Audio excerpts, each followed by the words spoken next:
I've covered a number of supergroups on my channel, including Mad Season, Velvet Revolver, Temple of the Dog, and Audioslave. The links to all those videos are down below. But today I want to talk about one of the lesser known or forgotten about supergroups from the late 90s, which featured ex-members of Motley Crue, Kiss, David Lee Roth's solo band, and Slash's future band with Myles Kennedy. The supergroup I'm talking about was called Union, and they had a pretty short-lived career, only putting out 2 albums. Their short career was due in large part to just bad luck and timing, and today let's take a look at the history of Union.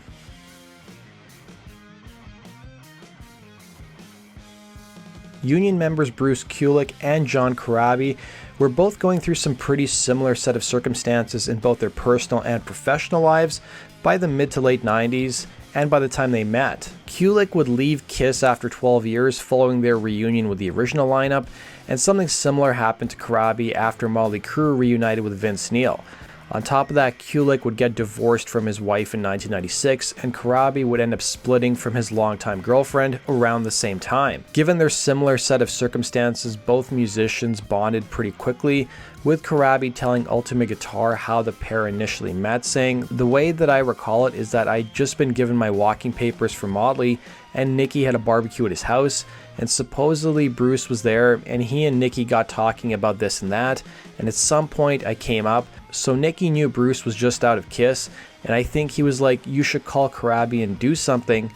You guys have a lot of the same influences." I also want to point out that former Kiss manager Larry Mazer was also instrumental in setting Corabi and Kulick up.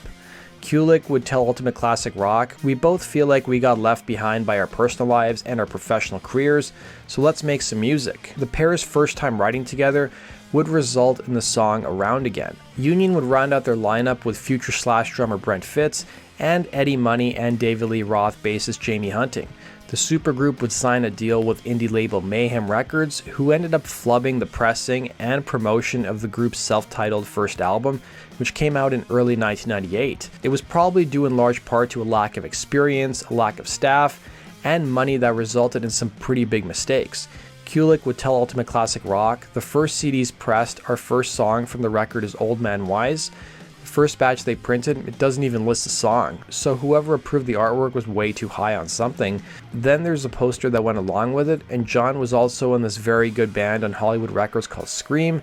They spelled it Scheme and left the R out on the poster, and then they spelled Motley Crue completely wrong." When it came time to promote the album, the band struggled to get any attention from radio and couldn't get prime touring spots.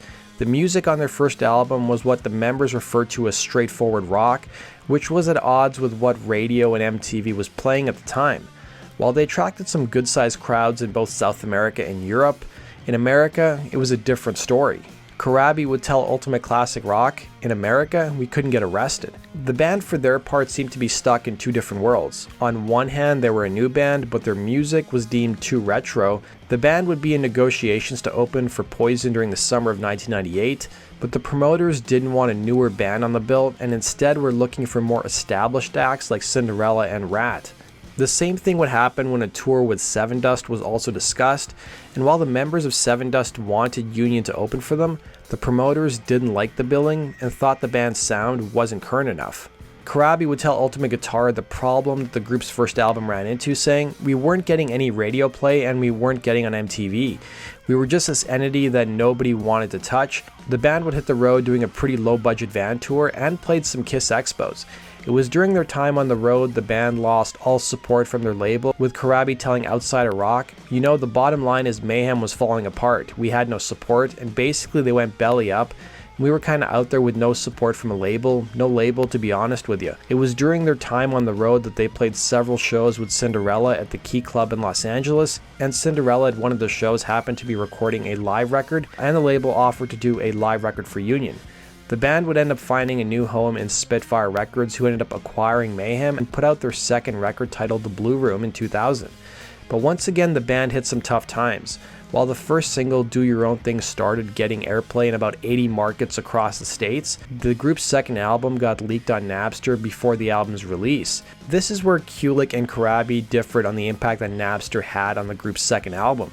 Kulick didn't seem to think it was that big of a deal in the group's downfall, telling VW Music Rocks. I'm not sure if that had such a big effect because back then it was still about record sales and the sales were low and getting lower. With so many different new bands and everything, we just didn't have those touring opportunities I mentioned earlier that made sense, and that would have helped us. It just wasn't sustainable. I'm telling you, and I'm not trying to be pessimistic, and I didn't feel like we were lost, but I just felt there wasn't a market for us. There weren't enough Kiss fans to support it.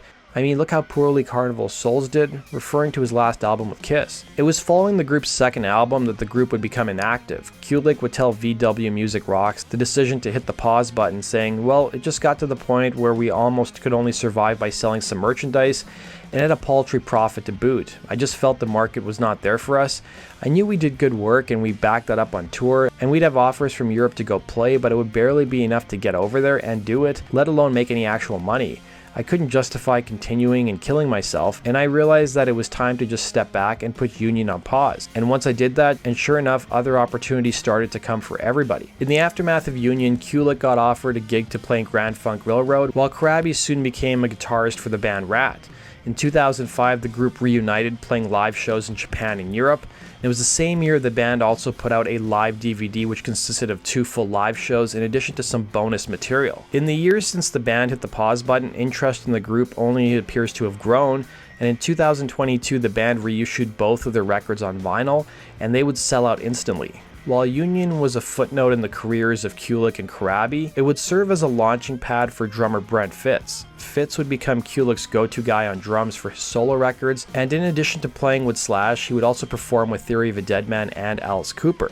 Fitz would tell Ultimate Classic Rock the importance of Union in his career, saying, each gig I've had seems to stoke itself and nurture itself and come back around. So my association with Bruce back in '96 has been an integral part of my career, meeting him and working with him, and here we are 25 years later, basically still working together. The whole Union thing, it's been the most important thing to blossoming my career in the States. That does it for today's video, guys. Thanks for watching. Be sure to like button, subscribe, and we'll see you again in Rock and Roll True Stories. Take care.